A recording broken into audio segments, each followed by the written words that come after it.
პოლიციელთა და მეხანძრე მაშველთა სოციალური გარანტიების გაზიარების მიზნით შინაგან საქმეთა სამინისტრომ საკანონმდებლო წინადადება მოამზადა და პარლამენტს წარუდგინა.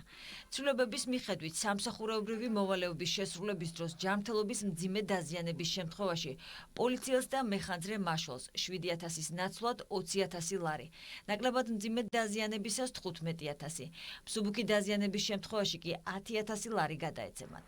გარდაცვალების შემთხვევაში 15,000-ის ნაცვლად ერთჯერადად ოჯახი 30,000 ლარს მიიღებს.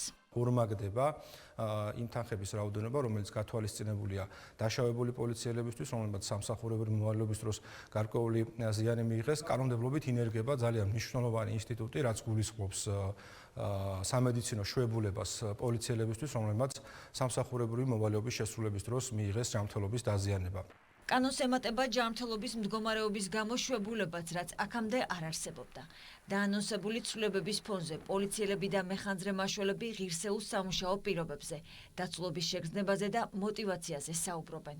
ეს არა მხოლოდ ფინანსურ მხარდაჭერას ნიშნავს, არამედ გულწრფელი დაფასებაა იმ რისკებისა, რაც ყოველდღიურ ჩვენ საქმიანობას ახლავს. გვაძლევს ძალას და სტიმულს, უფრო თავდადებით ვემსახუროთ ქვეყანას და საზოგადოებას. ცვლილებების აუცილებლობა სამსახურეობრივი მოვალეობის შესრულებისას დაშავებული სამართალდამცველების სტატისტიკამ განაპირობა.